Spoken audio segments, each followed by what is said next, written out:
Bonjour à toutes et à tous. Pour ceux qui ne me connaissent pas, je m'appelle Sonia Mogis, je suis médium et chamane. Et aujourd'hui, on va parler des structures de caractère, qu'on pourrait aussi appeler structures de protection, qui est vraiment un sujet qui me tient à cœur. Allez, c'est parti.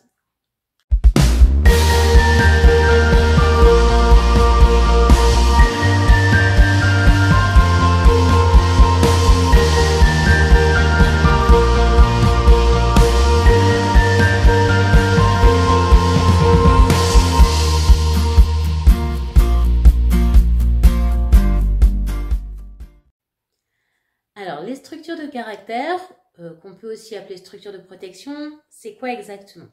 Eh bien, ce sont toutes les protections, les comportements toxiques mis en place de manière inconsciente par le subconscient pour essayer de nous protéger, d'où structure de protection, mais qui finalement nous gâchent un peu la vie. C'est ce qui fait qu'on est dans le réactionnel, qu'on attire des schémas répétitifs, qu'on agit d'une certaine façon qui finalement nous est toxique. Certains vont agir en prenant la fuite, d'autres vont agir avec des comportements impulsifs et dire de toute façon ça sert à rien, je vais jamais y arriver. Et on répète encore et encore les mêmes schémas, les mêmes façons de faire. Et en général, c'est après on se dit mais pourquoi j'ai fait ça, pourquoi j'ai dit ça? Alors en fait, pourquoi on agit comme ça? C'est parce que c'est le subconscient qui prend tout ça en charge et qui passe par l'inconscient. En gros, c'est stimulus-réponse. Pour vous expliquer, si vous voulez, on a tous eu des choses traumatisantes, notamment dans d'autres vies, qui ont généré des mécaniques de protection. Et à travers les différentes incarnations, tant que ce qui a généré en fait la mécanique n'a pas été réglé, n'a pas été, on va dire, guéri ou cicatrisé, la mécanique de protection se remet en place encore et encore. Sauf que bien évidemment, elle n'est plus du tout adaptée à la réalité du présent. Pourquoi?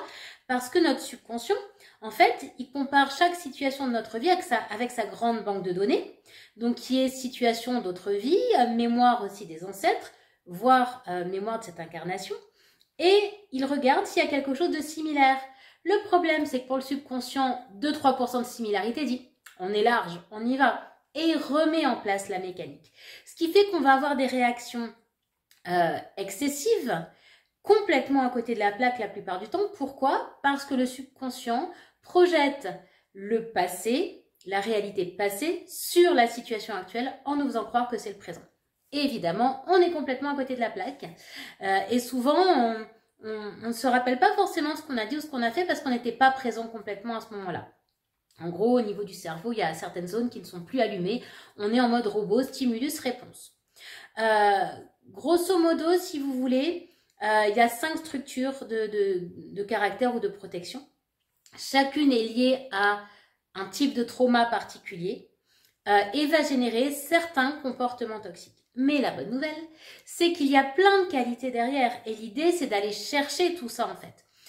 Moi, je dis souvent, il faut baisser ou monter le curseur. Par exemple, moi qui suis plutôt structure rigide, derrière la rigidité, il y a la rigueur. Et la rigueur, c'est super utile parce qu'on est très carré, on peut faire plein de choses. Par contre, la rigidité, on est trop, donc on baisse le volume.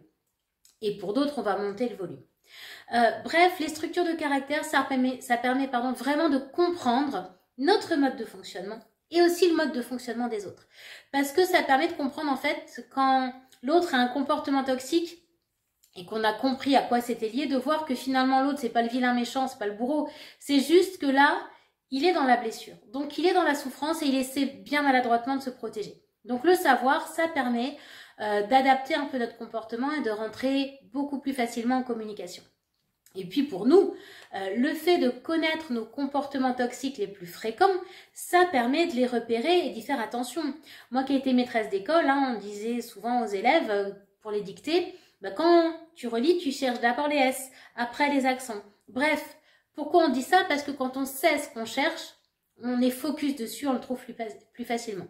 Donc, si vous repérez vos comportements toxiques les plus fréquents, vous allez pouvoir dire « Oh là là, là, ça y est, je suis dans la structure et dans la blessure. » Et le fait de comprendre d'où elle vient, vous allez être déjà beaucoup plus bienveillant avec vous et vous allez pouvoir commencer un travail de nettoyage pour éviter de générer encore ces comportements toxiques. Alors, évidemment, ça prend du temps. Il est nécessaire de le comprendre, mais ça n'est pas suffisant pour tout enlever. C'est-à-dire qu'il y a d'abord la prise de conscience Et après, il y a tout un travail de nettoyage, de repérage et de bienveillance vraiment envers soi. C'est vraiment, je pense, très très important de dire, ok, mon subconscient, c'est une drama queen, vous en rappelez, il est sur un enjeu de vie ou de mort.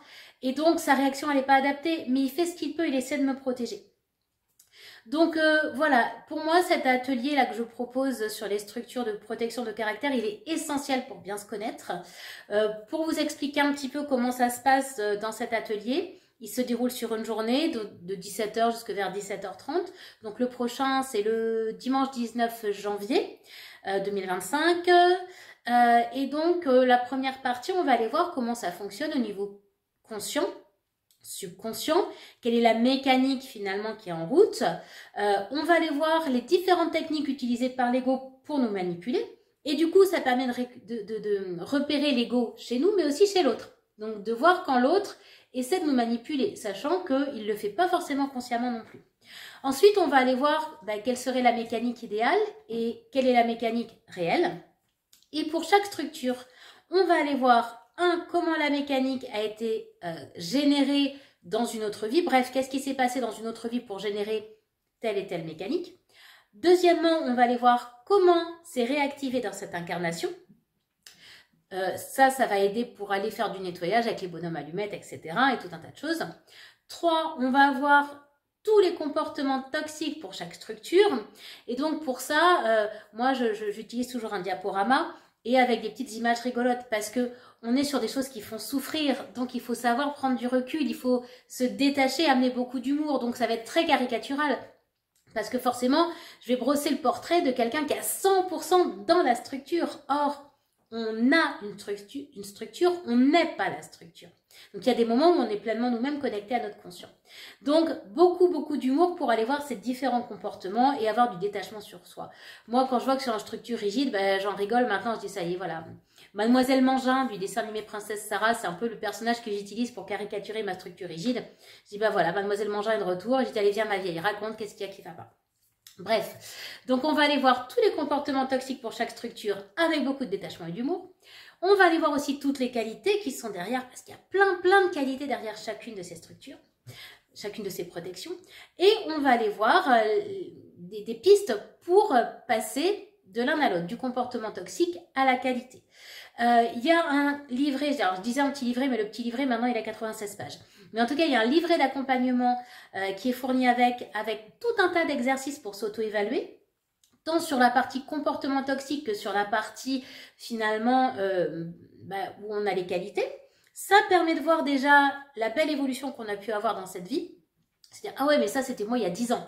Je vous jure, ça fait du bien de dire, ah, j'ai évolué quand même. Parce que des fois, quand on voit certains comportements, ça fait un peu grincer des dents. On dit, oh là là, ça c'est moi, bon sang, j'ai pas envie de le voir. Mais on est tous pareils, on a tous une ou plusieurs structures. Donc, il n'y a pas à s'auto-flageller pour ça. On est tous là en apprentissage. Donc, c'est complètement OK. Mais de voir qu'on a déjà avancé sur certaines choses, waouh, ça c'est chouette, ça fait du bien. Donc, on va voir donc ces exercices pour voir où on en est dans les comportements toxiques, les qualités, ce qui permet d'aller voir dans quelle structure on est, sachant qu'en général, on a une structure principale et une ou plusieurs structures secondaires.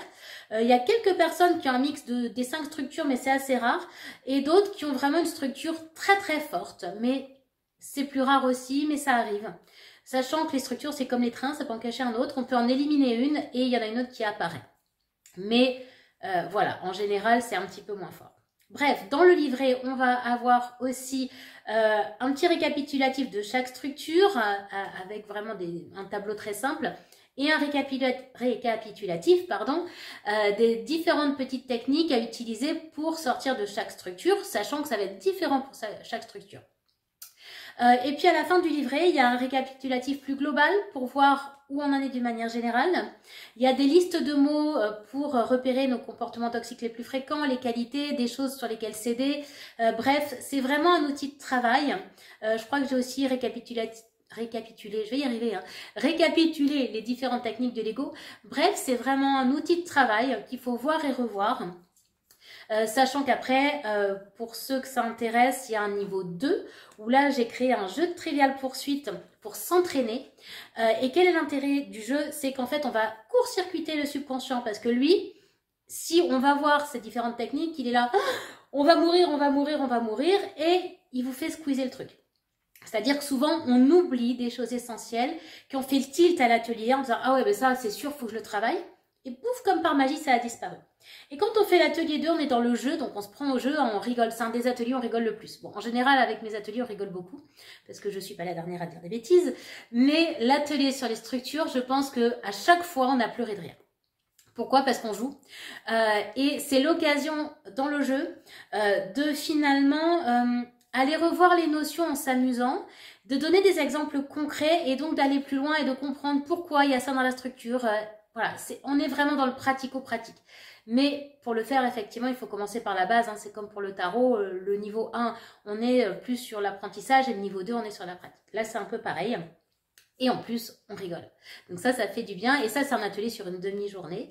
Et je suis en train aussi de remanier ce jeu de Trivial Poursuite pour que vous puissiez l'avoir à la maison pour ceux qui le souhaitent, afin de pouvoir soit jouer avec d'autres qui ont déjà fait l'atelier, mais si vous êtes seul dans la famille à avoir fait l'atelier, je suis en train de faire une version donc qui à la fois permettra de jouer à plusieurs, mais aussi permettra de jouer tout seul pour pouvoir s'entraîner à la maison. Bref, c'est un projet qui est en cours. Donc en tout cas, cet atelier sur les structures de caractère, structures de protection, il est essentiel. Moi je dis toujours, si on a un seul atelier à faire chez moi, c'est celui-là, parce que ça permet vraiment de comprendre qui on est, de prendre du recul sur nos fonctionnements, sur celui des autres. Et en général, c'est un atelier où on me dit oh, « j'ai pris une grosse claque, mais qu'est-ce que ça m'a fait du bien ?» C'est vraiment un atelier qui change la vie.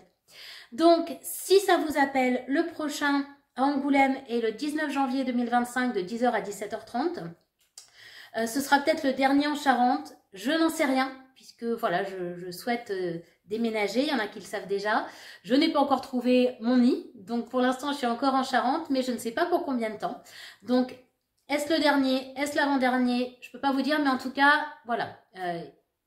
N'hésitez pas à le faire si ça vous appelle, parce que je ne sais pas s'il y en aura un prochain ici en tout cas. Et que je ne suis pas encore assez compétente pour proposer en ligne, mais j'y réfléchis. Donc voilà, n'hésitez pas, vous avez les informations sur mon site internet sonia-mogis.fr, sur la page Facebook bien évidemment, et j'ai dû partager aussi le petit flyer sur Instagram. Je crois que je vous ai tout dit, donc je vous souhaite une excellente journée. En plus avec le soleil, ça fait du bien, je vais en profiter pour promener pelote, et je vous dis à bientôt.